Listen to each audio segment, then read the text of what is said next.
국장님, 네. 지금 방통위원회가 네. 9일, 14일, 21일 세 차례 방송 장악 청문회를 열었는데 21일 날은 이진숙 방통위원장, 김태규 부위원장 모두 출석을 안 하고 네. 그러니까 방통위 실무 직원들만 나와서 청문회를 연 거지요. 그렇죠. 그 뭐였습니까? 거기서 방통위에서 국회 과방위에 공문을 보낸 걸 놓고 그걸 가지고 싸우다 말았다고 그러던데. 그러니까 지금 이게 어떤 거냐면 정말 저는 민주당이 해서는 안 될 일을 했다고 생각하는 게 이겁니다.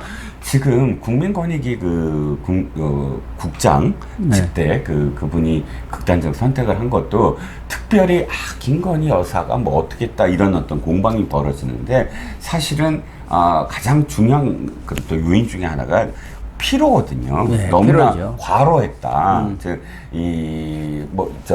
이재명 대표 헬기 때도 그렇지만 이런 사건들이 계속 이 국장이 맡아야 될 사건이기 때문에 그런 게 누적이 됐다라고 이제, 분석을 하는 측면이 있는데 지금 과방위의 방통위 직원들이 사실 어떤 부처보다 최악의 상황입니다. 그러겠죠. 아시다시피 자기 부처의 주무 부처의 장관이 세 사람이나 탄핵 소추를 물론 두 사람은 그냥 사퇴를 했지만 세 사람째 이제 탄핵 소추가 됐지 않습니까? 그러면 계속 불려다녀야 되잖아요. 그럼요.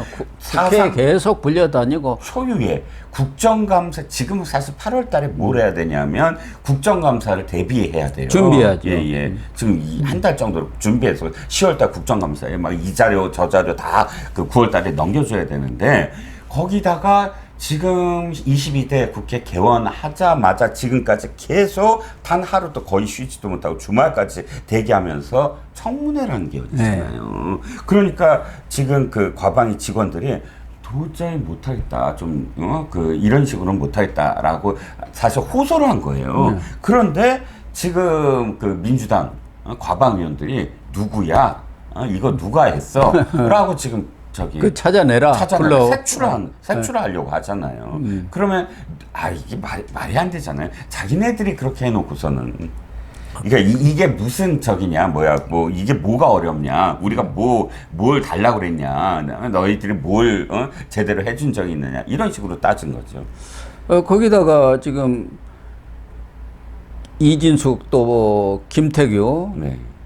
두 사람에 대해서 과방위가 고발 조치를 하겠다 이렇게 의결을 또 해놨잖아요. 한민숙 뒤늦게 거기다가 그러다 보니까 또 김태규 부위원장도 이 무고로 맞고서를 하겠다. 직권남용이고 무고다. 네네. 이렇게 지금 서로 싸우고 있다고 그러니 참말로 김태규 어떻게 된 건지 모르겠네. 부위원장이 또 판사 출신 아닙니까? 네. 그러니까 왜 최민희랑 다 몰려왔을 때 자료 내놓으라 그랬더니 한 방에 그냥 끝내버렸잖아요. 자료를 주고 싶어도 당신네들이 지금 의결 정족수를 깨뜨려 버렸다. 나 혼자 있는데 의결을 해야지 당신들한테 자료를 주냐 마냐를 판단할 거 아니냐. 그러니까 끽소리 못하게 돌아간 상황이고 지금도 아마도 온갖 법들의 어떤 상황 그걸 다 잡아서 당신들이 어떠한 법을 어떻게 위반했다라고 아예 대놓고 지금 반격에 들어간 것으로 보입니다. 그러니까 이런 말도 안 되는 신경전이랄까 이것을 지금 벌이고 있는 것은 최민희라든가 과방위와 방통위 간의 싸움이라기보다는 민주당 차원에서 또 여권은 여권대로 이 공영방송 이것을 누가 지배권을 갖느냐 이 싸움 아닙니까? 그렇죠. 그러다 보니까 이 방통위하고 과방에 있는 민주당 의원들이 지금 대리전을 벌이고 있는 것인데 그렇죠.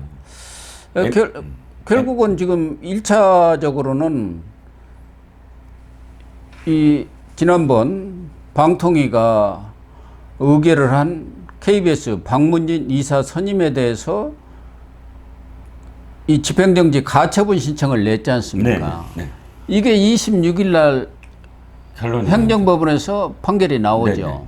이것도 중요하지 않습니까? 아유, 만약에 그렇죠. 기각돼 버린다든가 하면 모르지만 인용될 인용되면, 경우 예, 그러면 방통위에서 결정한 거 이건 다 무효가 되고 성공하죠. MBC는 그대로 그대로 가죠. 가는 거 아닙니까? 왜냐하면 이미 탄핵소추가 됐으니까 헌재 판결까지 위원장은 공석이고 그러다 보면 위원장이 그 의결한 그 박문진 이사선임이 전부 다 무효가 되는 거고 그러면 의도대로 MBC 사장은 지키는 거죠. 그러니까요. 예. 이건 어떻게 될 것 같습니까? 이거 사실 중요한 것 아닙니까? 중요하지요. 그런데 상대적으로 봤을 때 저는 문재인 대통령이 2017년에 당선되자마자 박문진 이사하고 KBS 이사를 다 교체하지 않았습니까? 근데 임기도 남아있는데도 불구하고 막 이 조롱하고 면박 주고 하면서 이제 내쫓았는데 지금은 어찌됐든 첫 번째 임기 다 마쳤고 두 번째 아무리 12일로 지금 임기가 마무리가 됐죠. 그렇죠. 10일까지 이제 마무리가 된 임기를 마치는 사람들과 관련해서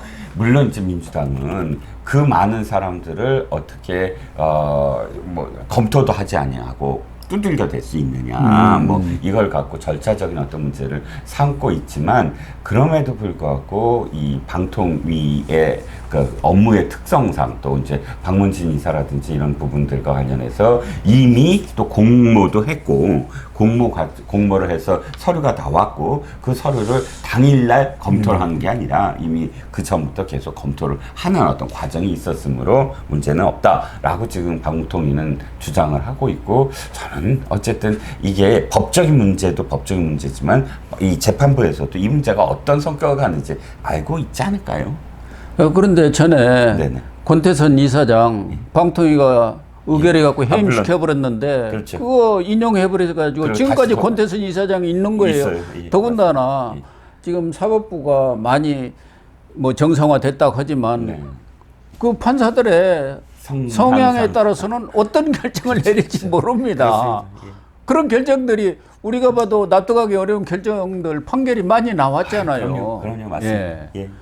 과거 같으면은 권태선 이사장 거기서 여러 가지 문제점을 들어가지고 해임을 방통위가 결정했는데 그걸 가처분 신청을 인용을 해버려가지고 지금까지 그대로 앉아서 그렇죠. 권한을 행사하고 있었지 않습니까? 지난번에도 강규영 그 KBS 이사도 그렇게 되는 과정에서 행정법원에 뭐 소송도 하고 물론 나중에 이게 맨 마지막에 이겼어요. 예. 그러니까 복직이 됐지만 중간에 재판부가 문재인 대통령 쪽 편을 문재인 정부 편을 들어준 판결도 있었거든요. 네.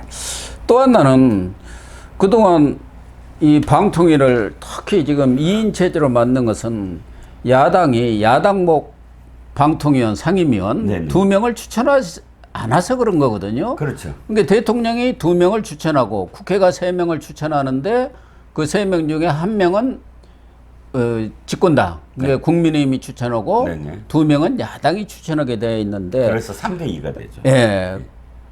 방통위를 무력화시키기 위해서 야당이 추천을 안 했어요. 네네. 그런데 21일 날 회의에서는 최민희 과방위원장이 야당목 방통위원 추천 절차를 시작을 하겠다. 공개 모집하라고 이러고 나섰네요. 그러니까 참 비열하잖아요. 사실은 의도가 있었잖아요. 왜 민주당이 꼼수입니까? 그렇죠. 꼼수죠. 예를 들어서 박문진도 마찬가지입니다.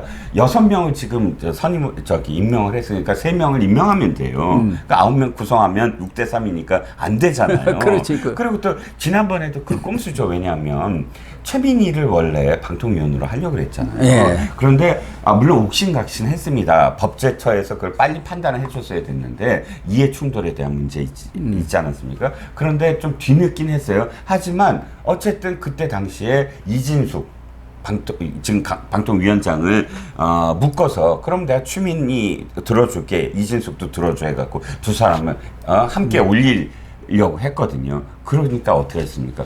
저기 빼버렸어요.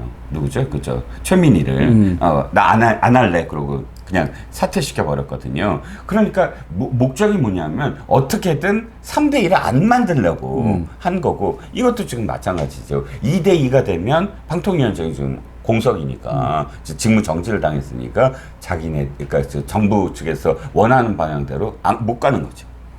2대가 되면 의결을 할 수가 없잖아요. 예.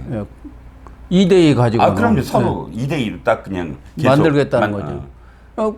평행선만. 그러면 이준석 방통위원장은 직무정지됐으니까 이 사람 둘이 들어가면은 그 사람 한 사람은 직무정지됐고 3명 중에 2명이 야당이에요. 그렇습니다.